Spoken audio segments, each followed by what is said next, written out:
جی السلام علیکم۔ آج ہم ایک نئی ویڈیو کے ساتھ آپ کو خوش آمدید کرتے ہیں، ایک نئے لیکچر کے ساتھ۔ ہم نے چھوٹے چھوٹے لیکچر اس لیے بنائے ہیں تاکہ آپ کو آسانی سے سمجھ آ سکے اور آپ کسی بھی ایگزامس کے لیے اچھی طرح اس کو پریپیئر کر سکیں، کیونکہ آج کل جو خاص طور پہ ایجوکیٹرز اور پی پی ایس سی کے لیے اس طرح کے جو سوالات ہیں وہ بہت اہم ہوتے ہیں۔ نذیر اکبر آبادی کے بارے میں ہم پڑھ رہے تھے کہ نذیر اکبر آبادی کا سب سے بڑا کارنامہ اردو شاعری میں کس کی ترویج ہے؟ مقامیت کی ترویج ہے، یعنی ان کی مقامی شاعری ہے، اپنے علاقے اور اپنے شہر کے حوالے سے اپنے معاشرے کے بارے میں سب انہوں نے لکھا ہے۔ اس نظم کا نام لکھیے جو نذیر کے عوامی شاعر ہونے کی تائید میں ہے، آدمی نامہ۔ آدمی نامہ انسان کے حوالے سے انہوں نے یہ لکھا ہے۔ آدمی نامہ سے نذیر کے متعلق کیا نتیجہ کیا جاتا ہے؟ نذیر مساوات کے علم بردار تھے، سب کو برابر سمجھتے تھے، سب انسان ایک جیسے ہیں، کسی امیر کو غریب پر یا چھوٹے بڑے پر کوئی ایک دوسرے پر فوقیت حاصل نہیں ہے۔ نذیر اکبر آبادی نے اپنے زمانے کے موضوعات سے انحراف کرتے ہوئے غزل کی بجائے کس کو ذریعہ اظہار بنایا؟ غزل کی بجائے نظم کو ذریعہ اظہار بنایا۔ نذیر اکبر آبادی ایسے شاعر ہیں جو غزل کی بجائے زیادہ تر نظم پر توجہ دیتے ہیں۔ ویسے تو دوسرے شعراء کے بارے میں آپ نے سنا ہوگا کہ وہ زیادہ تر غزلیات پر توجہ دیتے ہیں، زیادہ غزلیات انہوں نے لکھی ہیں، لیکن نذیر اکبر آبادی ایسے شاعر ہیں انہوں نے نظم پہ کام کیا ہے اور نظم بھی اپنے وہ مقامی لحاظ سے ہر قسم کے ٹاپک پر انہوں نے لکھا ہے، ہر موضوع ہے ان کی نظم کا۔ نذیر کی باقاعدہ حمایت کا آغاز کس نے کیا؟ ڈاکٹر فیلن نے۔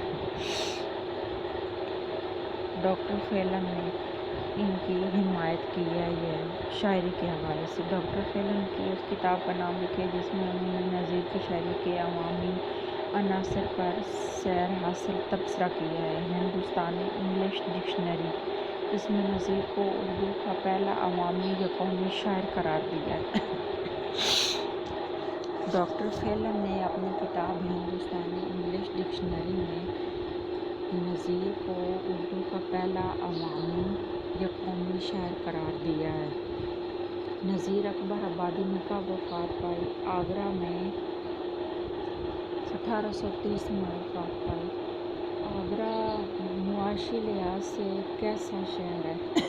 زوال پذیر، ترقی یافتہ نہیں ہے، یعنی اتنا کوئی امیر یا یہ ہے کہ ہر فیسلٹیز کے حوالے سے کوئی اچھا شہر نہیں تھا، اس وقت نہیں تھا، اب تو پھر ظاہر ہے جیسا کہ آپ دیکھتے ہیں انڈیا کے ڈرامے آگرہ، لکھنؤ، دہلی، ممبئی اس طرح کے شہروں کے حوالے سے آ رہے ہیں، اس میں اس طرح کے شہروں کی انہوں نے لی ہوئی ہیں تصویریں وغیرہ، وہاں پر ڈرامے بنے ہیں۔ آگرہ معاشی لحاظ سے زوال پذیر شہر ہے۔ چند ہندو تہواروں کے نام جن کے متعلق نذیر نے لکھا ہے۔ نذیر نے ہولی پر لکھا ہے دیوالی، راکھی، بل دیوجی کا میلہ، بانسری، مہادیو جی کی تعریف وغیرہ۔ یہ ہولی، دیوالی، راکھی، میلے وغیرہ تو یہ ڈراموں فلموں میں بھی دکھاتے ہیں ہندوستان والے کہ وہاں پر یہ تہوار منائے جاتے ہیں، جس طرح جیسا کہ ہم اللہ کا شکر ہم مسلمان ہیں، ہم عیدیں مناتے ہیں، عید الفطر اور عید الاضحیٰ، ایک چھوٹی عید ہوتی ہے، ایک بڑی عید ہوتی ہے، بقرعید جس کو کہتے ہیں بڑی عید کو۔ تو اس کے علاوہ بھی ہم جب نبی پاک صلی اللہ علیہ وسلم کی پیدائش کا دن آتا ہے تو ہم عبادتیں کرتے ہیں، انہیں یاد کرتے ہیں بہت زیادہ۔ اسی طرح یہ بھی ان کے ہندوؤں کے تہوار ہیں جس میں ہولی، دیوالی، راکھی، بل دیوجی کا میلہ، بانسری، مہادیو جی کی تعریف وغیرہ۔ آگرہ معاشی لحاظ سے ایک زوال پذیر شہر ہے۔ نذیر اکبر آبادی 1830 میں انتقال کر گئے آگرہ میں۔ یہ یاد رکھیے گا، یہ کویسچن جو ہے یہ بہت اہم ہے اس حوالے سے۔ اور یہ جو ڈاکٹر فیلن کے حوالے سے کویسچن ہے کہ ان کی کتاب کا نام لکھیے جس میں انہوں نے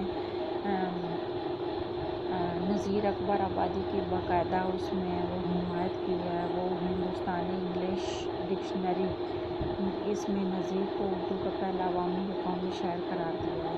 جی آج کی ہماری ویڈیو اور لیکچر اتنا ہی تھا، ملیں گے ایک نئے لیکچر اور ویڈیو کے ساتھ۔ بہت شکریہ، اللہ حافظ۔